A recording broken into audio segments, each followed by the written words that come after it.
Bismillahirrahmanirrahim.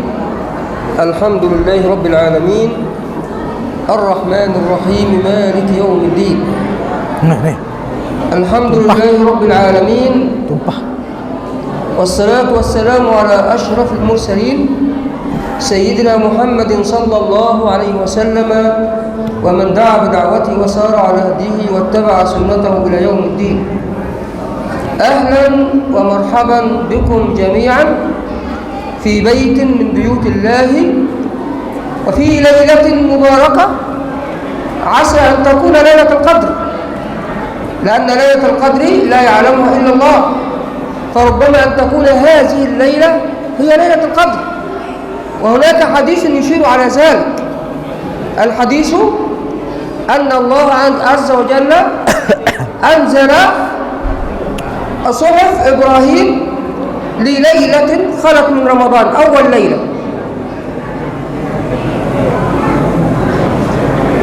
وأنزل الله عز وجل التوراة لليلة خلت من رمضان، والإنجيل ل6 خلون من رمضان، والصحف ل12 خلون من رمضان، والزبور ل18 خلون من رمضان.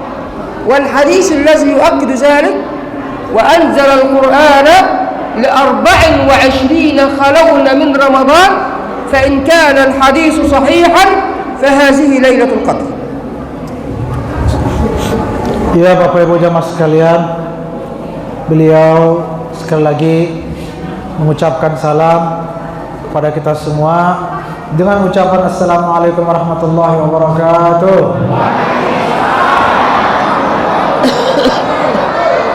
Beliau sangat bergembira, bersyukur dapat berkumpul dengan kita semua di masjid ini, di salah satu rumah Allah, dan di salah satu malam daripada malam-malam 10 terakhir daripada bulan suci Ramadan, yang mana sebagaimana dalam riwayat bahwa di malam-malam ganjilnya itu diantaranya ada yang disebut dengan malam Lailatul Qadar. Dan malam ini malam ganjil nih. Nah, beliau mengatakan tidak mustahil malam ini adalah malam Lailatul Qadar, karena ada riwayat-riwayat juga yang memberi isyarat bahwa pada malam 25 seperti sekarang ini adalah malam Lailatul Qadar. Mudah-mudahan berkah untuk kita semua. Amin ya rabbal.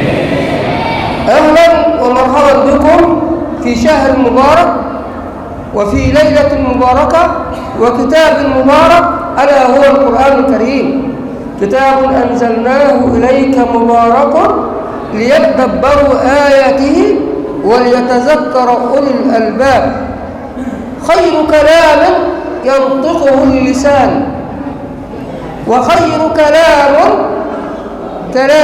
تسمعه الآذان هو القرآن الكريم كتاب الله عز وجل. Pada malam ini juga kita berkumpul untuk dalam rangka memperingati turunnya kitab suci Al-Quran, yang mana Al-Quran ini beliau guru kita menjelaskan adalah sebaik-baik kitab, semulia-mulia kitab untuk dibaca, dan juga semulia-mulia kitab untuk didengar. Ya, itulah kitab suci Al-Quran yang merupakan kitab suci yang sangat berkah, diturunkan pada bulan yang berkah dan di malam yang berkah, dan mudah-mudahan ini mengalir keberkahan untuk kita semua.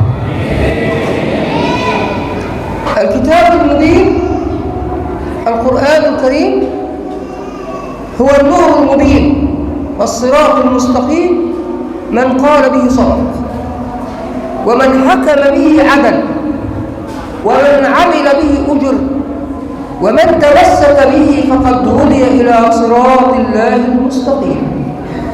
Kitab suci Al-Quran, Bapak Ibu jamaah sekalian, sangat istimewa. Semua orang yang berbicara dengan Al-Quran maka bicaranya benar. apalagi bersumpah, maka dapat dibenarkan. Semua orang yang memimpin dengan Al-Quran, maka kepemimpinannya juga benar. Barang siapa mengamalkan Al-Quran, barang siapa berpegang teguh kepada Al-Quran, maka insyaAllah dia jalannya selalu di jalan yang lurus. سماه الله عز وجل بالذكر الحكيم تلك آيات الله نتلوها عليك وإنك لمن المرسلين. سماه الله عز وجل بالذكر الحكيم، نزلنا من الآيات والذكر الحكيم، فهو كتاب حكيم وحكيم لا يأتيه الباطل من بين يديه ولا من خلفه، تنزيل من حكيم حميد. أي كل حرف وكل كلمة فيها حق لأنها من عند الله، لا يستطيع أحد أن يزيد فيه ولا ينقص منه أبدا، لا ينقص منه ولا يزيد عليه أبدا، وليس فيه عوج وليس فيه يعني خطأ أبدا. الحمد لله الذي أنزل على عبده الكتاب ولم يجعل له عوجا قيما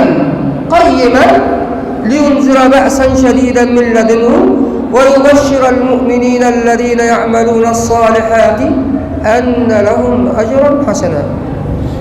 Di antara sifat-sifat daripada kitab suci Al-Quran adalah Al-Hakim, Kitabul Hakim atau Al-Quranul Hakim, yang artinya kitab suci yang kokoh, yang kuat, yang lurus, yang tidak bisa diubah-ubah oleh siapapun, tidak bisa direkayasa, ya, dan tidak bisa dipalsukan. Itulah kitab suci Al-Quran, kitab yang lurus, kitab yang kokoh.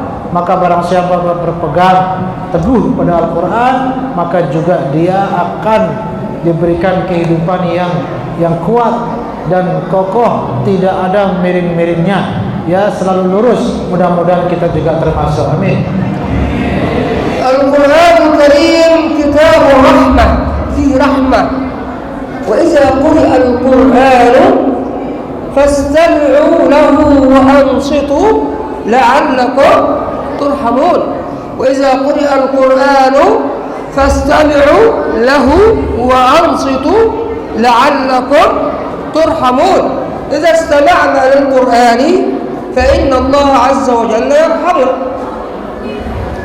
Kitab suci Al-Quran juga kitab rahmah, kitab penuh kasih sayang, yang artinya sebagaimana dalam ayat yang beliau bacakan tadi, setiap orang yang mendengar Al-Quran, sekedar mendengar, belum membaca, dia mendengar saja, rajin mendengar, menyimak bacaan-bacaan Al-Quran, maka dia akan dilimpahkan rahmat dan kasih sayang oleh Allah Subhanahu.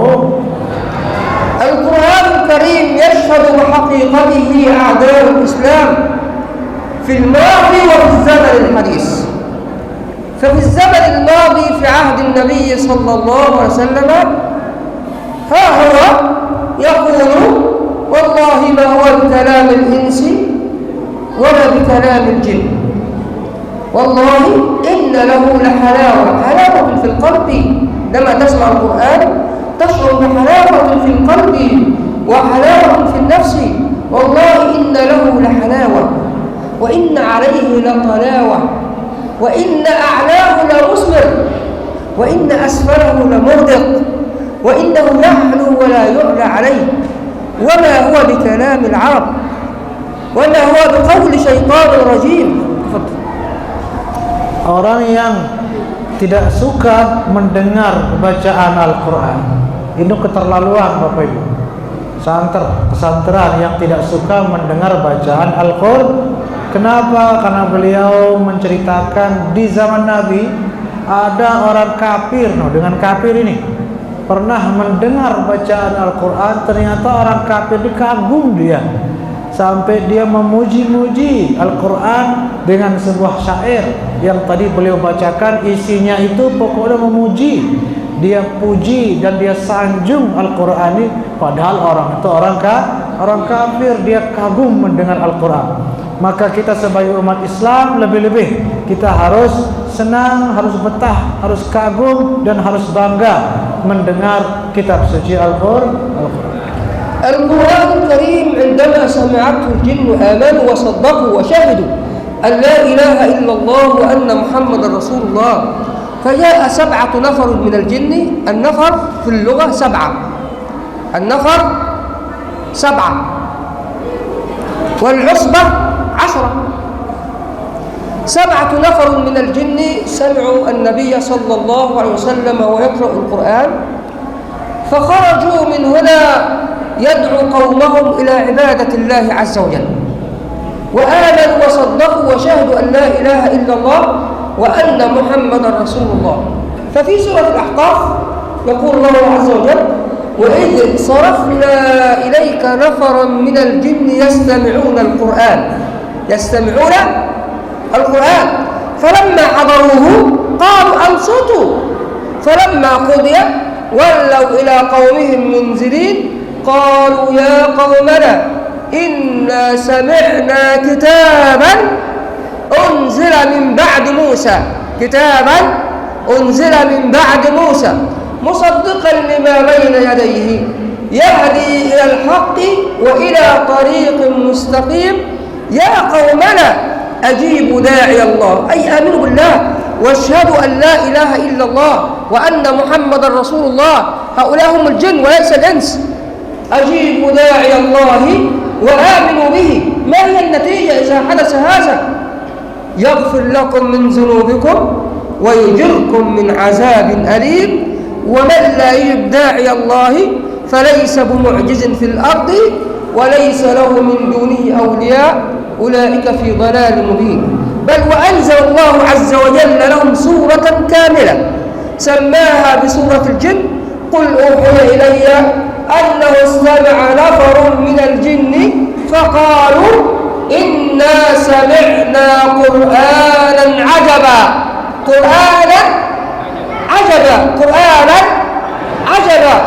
يهدي إلى الرشد فآمنا به ولن نشرك بربنا أحدا وأنه تعالى جد ربنا ما اتخذ صاحبة ولا ولدا وأنه كان يقول سفيهنا على الله شططا وأنا ظننا أن لن تقول الإنس والجن على الله كذب. سورة كاملة سماها الله عز وجل بسورة الجن لأن الجن آمنت وصدقت برسول الله محمد صلى الله عليه وسلم عندما استمعوا القرآن منه.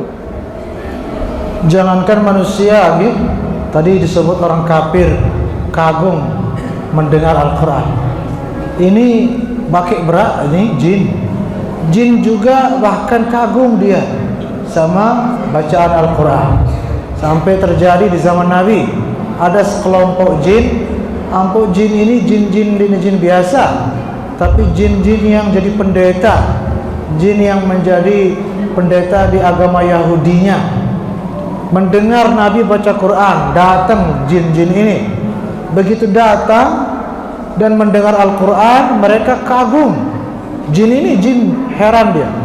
Akhirnya mereka memanggil semua jamaah agama umat Yahudinya dari bangsa jin dan disuruh mereka semua beriman kepada baginda Rasulullah sallallahu alaihi wasallam hanya karena kagum mendengar bacaan kitab suci Al-Quran. Dan itu disebutkan kisah itu di dalam Al-Quran sampai ada surat khusus namanya surat Al-Jin, ada di dalam Al-Quran juz 20 sekian itu di akhir-akhir ada namanya surat Jin. Itu menceritakan bagaimana kagumnya jin mendengar kitab suci Al-Quran. Kalau orang kafir kagum, jin juga kagum, maka kita sebagai manusia, apalagi umat Nabi kita, jangankan kagum, harus betul-betul kita amalkan dan jadikan pedoman hidup, berpegang teguh seteguh-teguhnya kepada kitab suci Al-Quran. وفي العصر الحديث في أيامنا هذه كثيرا عندنا في مصر كثيرا من البنات والقساوسة النصارى يدخلون في الإسلام عندما يسمعون القرآن وعندما يسمعون الشيخ عبد الباسط عبد الصمد يشهدون أن لا إله إلا الله وأن محمد رسول الله لأنهم وجدوا في القرآن حلاوة وراحة للقلوب. Di Mesir beliau bercerita, dan di banyak negara lain, mungkin di Indonesia juga banyak orang-orang, bahkan pendeta-pendeta, pastor kayak namanya, pimpinan-pimpinan gereja, pimpinan-pimpinan agama lain, banyak yang mu'allaf masuk Islam, dan banyak di antara yang mu'allaf ini masuk Islam hanya lantaran mendengar keindahan bacaan Al-Quran. Wa ahlul Qur'an hum ahlullah wa khassatuh. Afdalun nasi wa afdalu man yamshi ala zahril ardi hum allazina yahfazuna kitab Allah azza wa jalla. Hum ahlullah wa khassatuh. Wa khairukum man ta'allama al-Qur'ana wa 'allama.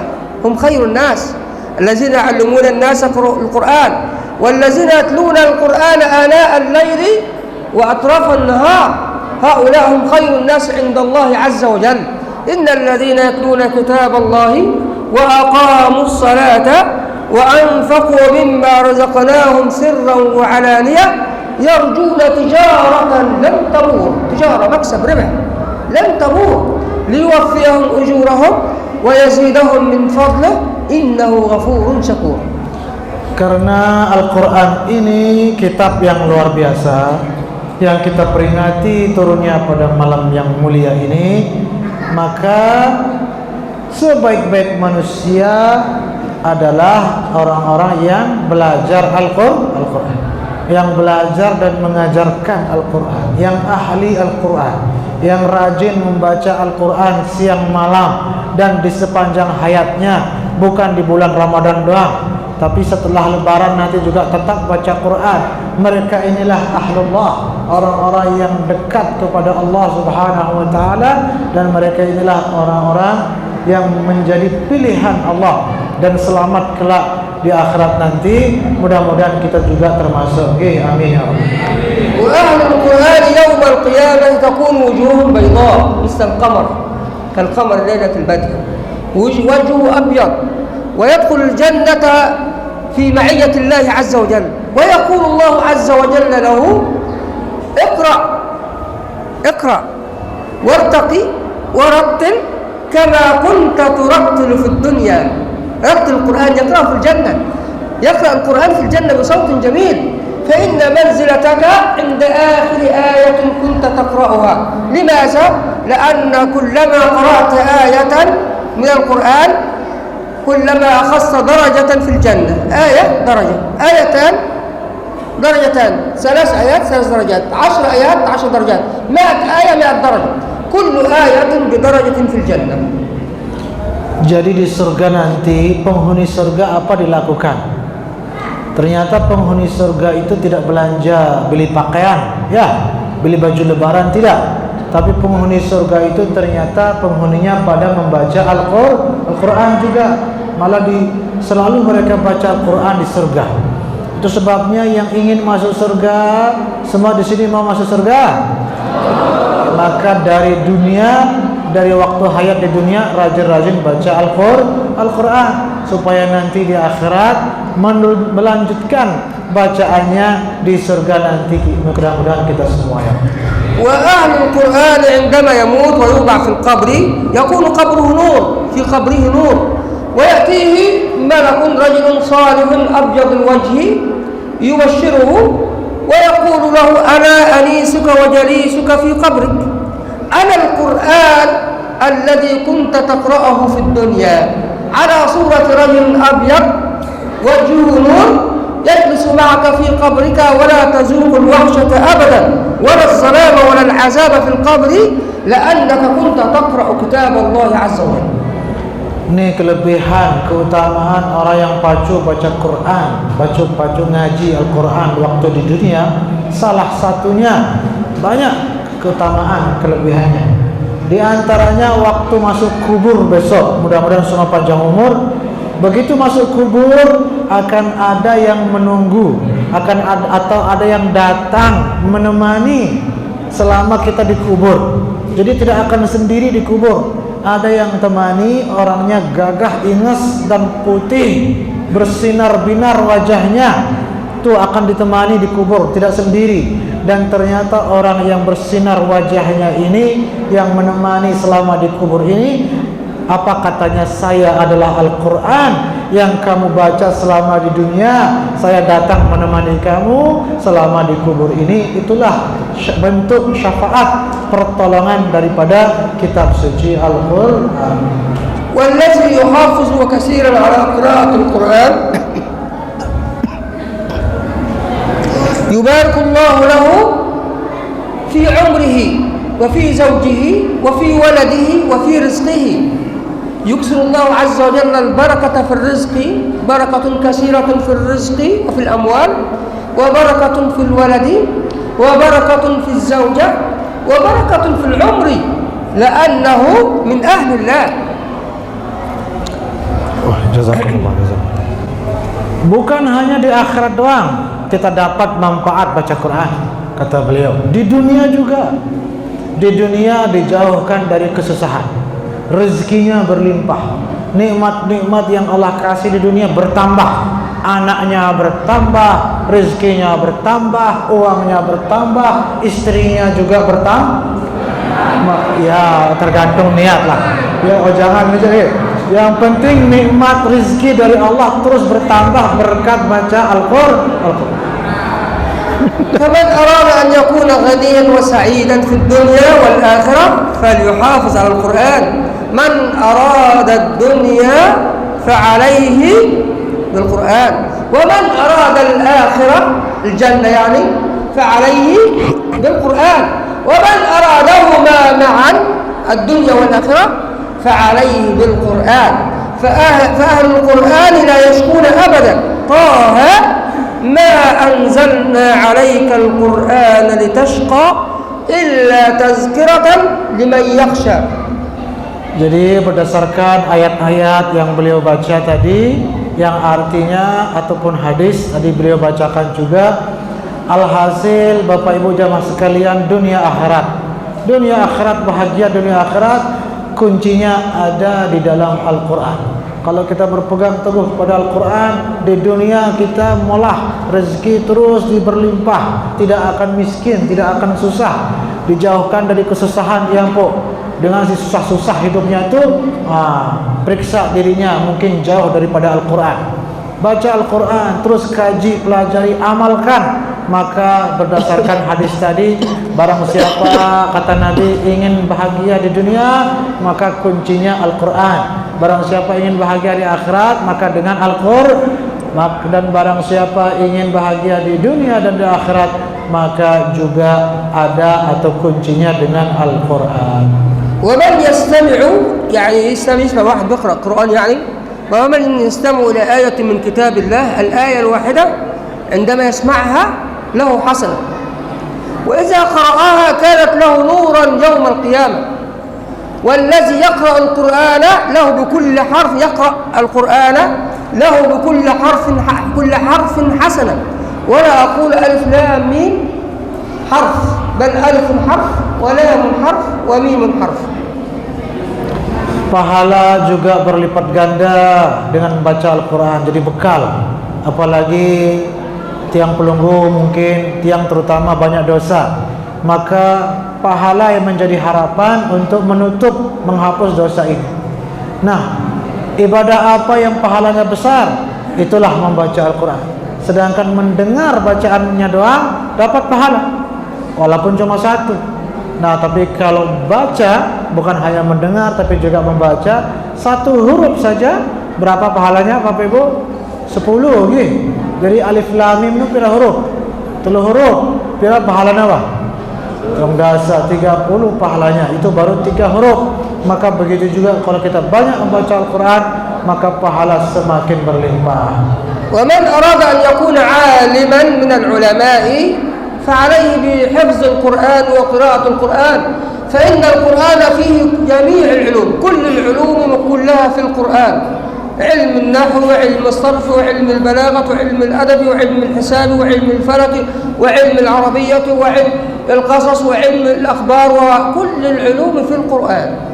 من أراد أن يكون عالما فهذا القرآن يكفيه، ومن أراد موعظة أيضا فالقرآن يكفيه، ومن أراد أن يكون غنيا فعليه بالقرآن، ومن أراد أن يكون سعيدا فعليه بالقرآن، ومن أراد أن يشفيه الله فعليه بالقرآن، ومن أراد أن يطرد الشياطين من البيوت فعليه بالقرآن، ومن أراد أن يستجيب الله دعاءه فليكثر من القرآن. يا أهل القرآن.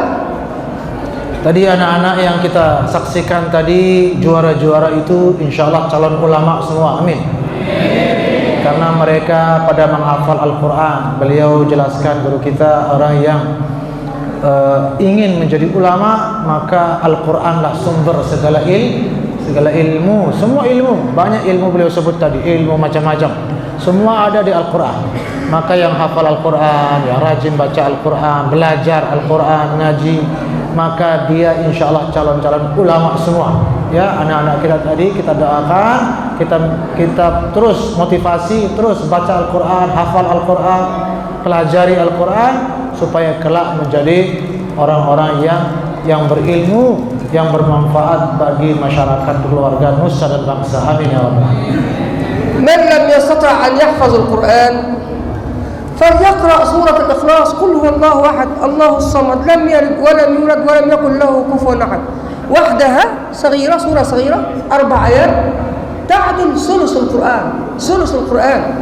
يعني لما يستطيع أن يحفظ القرآن يقرأ سورة قل هو الله أحد الله الصمد لم يلد ولم يولد ولم يكن له كفوا أحد، ثلث القرآن يقرأها كل يوم، وهذا يكون من أهل الجنة ومن أهل الطاعة ومن أهل القرآن.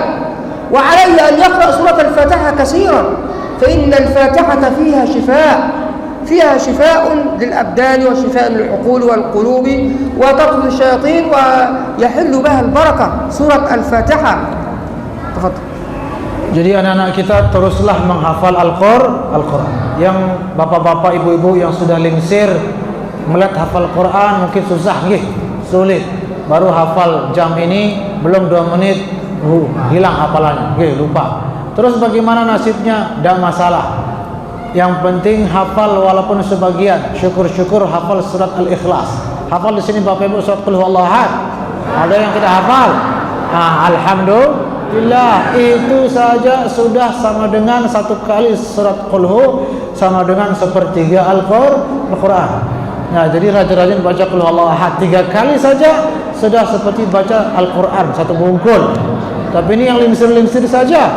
Kalau yang anak-anak tetap teruslah menghafal Al-Quran. Ini yang girang bangkat, girang anak-anak. Ini baca, sering-sering baca surat Qul Huwallahu Ahad, dan juga sering-sering baca surat Al-Fatihah. Karena di situ ada obat, ada syifa bagi semua yang membacanya insyaallah. والقرآن الكريم أنزله الله في ليلة مباركة، إنا أنزلناه في ليلة مباركة، في سورة الدخان. إنا أنزلناه في ليلة مباركة إنا كنا منزلين فيها يفرق كل أمر حكيم أمرا من عندنا إنا كنا مرسلين رحمة، ليلة الرحمة، ليلة الغفران، ليلة القدر، رحمة من عندنا إنا كنا رحمة من ربك إنه هو السميع العليم.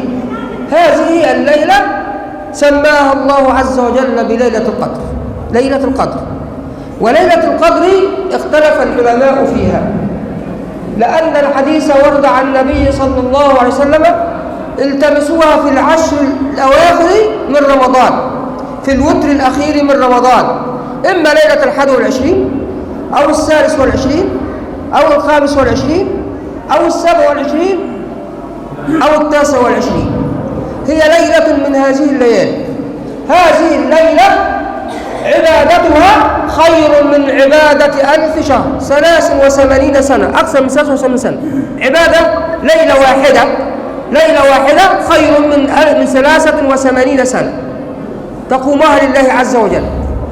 هذه الليلة من قامها لله عز وجل غفر له ما تقدم من ذنبه. هذه الليلة تتنزل فيها الملائكة من الله عز وجل، تنزل الملائكة والروح فيها بإذن ربهم من كل أمر، سلام هي حتى مطلع الفجر.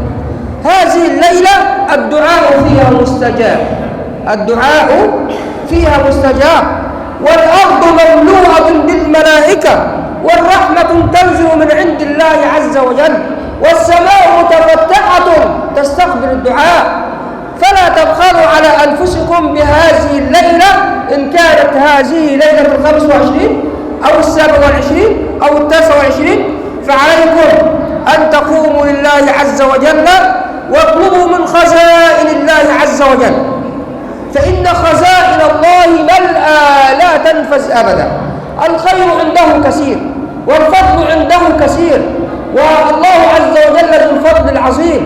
وعندما تطلب من الله يعطيك الله، عندما تدعو أن يزيدك مالا يزيدك علما يزوجك أو يزوجك، يعني يشفيك، يقضي حاجتك، كل ما تحتاجه في حياتك توجه إلى الله عز وجل بالدعاء. Beliau lalu Tapi intinya terakhir insyaallah beliau ingatkan kita semua, kita hidupkan malam-malam terakhir ini, mudah-mudahan kita dapat malam Lailatul Qadar, yang mana pahala ibadah pada malam Lailatul Qadar itu lebih dia sama dengan, tapi lebih besar, lebih banyak, lebih baik daripada ibadah selama 1000 bulan atau 83 tahun, ya, terutama pada malam-malam ganjil seperti sekarang ini, ya, rajin-rajin iktikaf. Jangan dulu keluar dari masjid ini sampai sahur. Alur kami berjulah boleh, pelonggar diam di sini sudah tidak apa-apa, ya, iktikaf supaya malam Lailatul Qadar ini banyak berdoa, dikabul oleh Allah. Yang susah dapat jodoh laku-laku berdoa pada malam-malam ganjil supaya dapat jodoh, sekali-kali telu mau nakan anak, dan seterusnya hajat-hajat yang lain. Amin ya Rabb. Wa Lailatul Qadri ay Lailatul Azamah, Al-Qadr wal-Azamah. Ma'na kalimat Al-Qadr al-Azamah. لماذا؟ لأن الله أنزل فيها القرآن الكريم، كتاب ذي قدر، كتاب ذا قدر، أنزل الله كتابا فيها كتابا ذا قدر. القرآن الكريم كتاب ذو قدر عظيم على نبي محمد صلى الله عليه وسلم، نبي عظيم ذي قدر له منزلة عالية، عظيم، النبي عظيم، في ليلة مباركة، ليلة عظيمة، بملك جبريل ذي قدر عظيم على أمة ذات قدر، أمة محمد، كنتم خير أمة أخرجت للناس، فجمعت جميع الفضائل لأنها ليلة القدر. أنزل الله عز وجل فيها كتابا ذا قدر على نبي ذي قدر بملك ذي قدر في ليلة قدر على أمة ذات قدر، كنتم خير أمة أخرجت للناس، فسميت ليلة القدر. Burung terakhir yang tadi, mudah-mudahan ini yang terakhir. Beliau menjelaskan kenapa istimewa Lailatul Qadar, kenapa dia luar biasa. Karena pada malam itu Allah yang Maha Mulia menurunkan kitab yang mulia kepada Nabi yang mulia lewat malaikat Jibril yang mulia di bulan yang mulia di malam yang mulia kepada umat yang mulia. Semua kemuliaan berkumpul sehingga malam Lailatul Qadar menjadi malam yang sangat-sangat mulia. Wa akhiran uqaddimu lakum nasihati alaikum bil Qur'an fa innahu amarun lil qulub wa amarun lil buyut, wa يفتح الله عز وجل من رحماته ومن رزقه ومن فضله عليك. القرآن يعمر البيوت، القرآن ينور البيوت، ينور القلوب، ينور العقول. لا تبخلوا بالقرآن وكونوا من أهل القرآن تسعدوا في الدنيا والآخرة، وجزاكم الله خير. ونختم بالدعاء إن شاء الله. Terakhir beliau berpesan sekali lagi, rajin-rajin baca Al-Quran, jangan pernah berhenti baca Al-Quran. Ini malam-malam terakhir, pada sibuk belanja pakaian semua, tetap baca Al-Quran, begitupun sudah habis Ramadan, tetap baca Al-Quran supaya bahagia, supaya terkabul segala hajat lahir batin, dunia dan akhirat, mudah-mudahan untuk kita semua. Amin ya rabbal alamin. Ya ummatal Quran, inni da'in fa'amilu. Rabbana taqabbal minna innaka antas samiul alim. Pada amin. ربنا تقبل منا إنك أنت السميع العليم وتب علينا إنك أنت التواب الرحيم. اللهم اغفر لنا ذنوبنا واستر عيوبنا وارفع درجاتنا وآمن روعاتنا وغيب وجوهنا ويمن كتابنا وأحسن ختامنا وتقبل أعمالنا واحفظنا من بين أيدينا ومن خلفنا وعن أيماننا وعن شمائلنا. اللهم بارك لنا في أعمالنا وفي أولادنا وفي أبداننا وفي أولادنا وفي بناتنا وفي أزواجنا وفي نسائنا وفي حياتنا وفي أعمالنا وفي علمنا وفي أرزاقنا. اللهم بارك لنا في أرزاقنا، اللهم بارك لنا في أرزاقنا وارزقنا من فضلك يا رب العالمين. اللهم ارزقنا من فضلك يا رب العالمين واغفر لنا ذنوبنا. اللهم اغفر لنا ما قدمنا وما أخرنا وما أسررنا وما أعلنا وما أنت أعلم به منا. اللهم اجعلنا من أهل القرآن، اللهم اجعلنا من أهل القرآن، اللهم اجعلنا من أهل القرآن. اللهم اجعل القرآن العظيم ربيع قلوبنا ونور أبصارنا وجلاء همومنا وأحزاننا وشفاء لنا من كل داء واجعله غنى لنا من كل فقر وهم يا رب العالمين. اللهم اغننا بحلالك عن حرامك وبفضلك عمن سواك وبطاعتك عن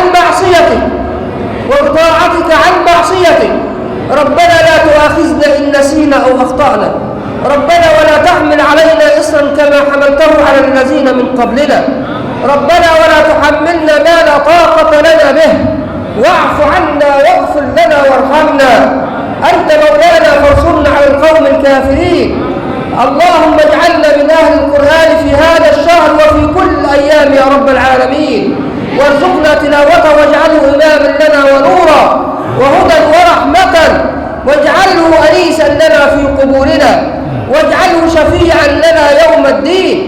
اللهم اجعل القرآن لنا شفيعا يوم الدين واجعله لنا في الجنة قليلا ومؤنسا يا رب العالمين وارحمنا برحمتك يا أرحم الراحمين. اللهم إنك عفو كريم تحب العفو فاعف عنا. اللهم إنك عفو كريم تحب العفو فاعف عنا. اللهم إنك عفو كريم تحب العفو فاعف عنا.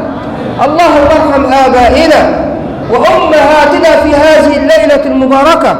اللهم ارحم آبائنا وأمهاتنا في قبورهم يا رب العالمين وأنزل عليهم الضياء والنور والفسحة والسرور واجعل قبورهم روضة من رياض الجنة ولا تجعلها حفرة من حفر النيران. واغفر لجميع المسلمين والمسلمات والمؤمنين والمؤمنات الأحياء منهم والأموات إنك يا ربنا سميع قريب مجيب الدعوات. نسألك يا ربنا في شهرنا هذا وفي يومنا هذا وفي ليلتنا هذه من عتقائك أن تجعلنا من عتقائك إلى النار ومن المقبولين. اللهم اقسم لنا من خشيتك ما تحول به بيننا وبين معاصيك ومن طاعتك ما تبلغنا به جنتك ومن اليقين ما تهون به علينا مصائب الدنيا ومتعنا بأسماعنا وأبصارنا وعقولنا وقواتنا ما أحييتنا واجعله الوارث منا واجعل ثأرنا على من ظلمنا وانصرنا على من عادانا ولا تجعل مصيبتنا في ديننا ولا تجعل الدنيا أكبر همنا ولا مبلغ علمنا ولا غاية رغبتنا ولا تسلط علينا بذنوبنا من لا يخافك ولا يرحمنا.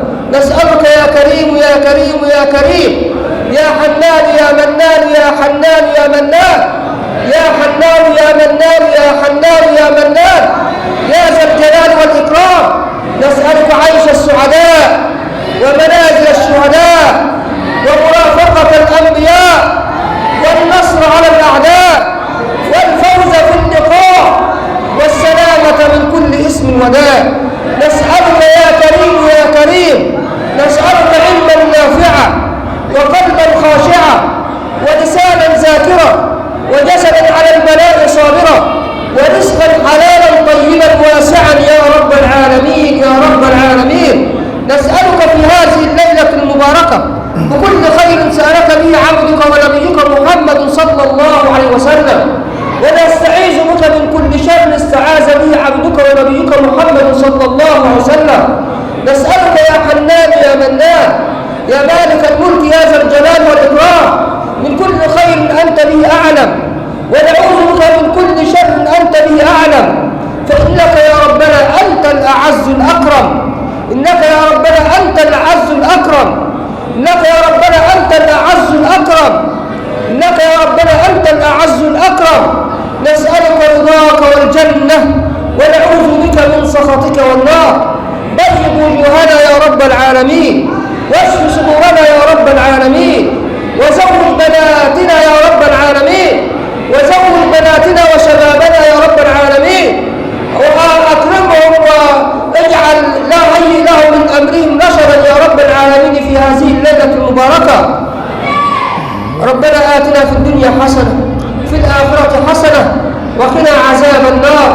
وآخر دعوانا أن الحمد لله رب العالمين، وصلى اللهم على سيدنا محمد وعلى آله وأصحابه أجمعين. سبحان ربك رب العزة عما يصفون وسلام على المرسلين والحمد لله رب العالمين. والسلام عليكم ورحمة الله وبركاته وجزاكم الله خيرا. Assalamualaikum warahmatullahi wabarakatuh. As'alakumullah. Beliau sudah tutup dengan doa untuk kita semua. Kita doakan juga mudah-mudahan beliau diberikan umur panjang serta walafiat dan dapat bersilaturahim dengan kita semua di tempat ini. Ini air-air yang di depan ini juga sudah ikut didoakan dengan banyak doa tadi luar biasa. Maka silahkan diambil dengan tertib dan jangan lupa diberikan kepada anak jari semuanya ini. Mudah-mudahan jadi obat dan berkah untuk kita semua. Jazakumullah khair jazaa. Terima kasih dan mohon maaf. Wassalamualaikum warahmatullahi wabarakatuh.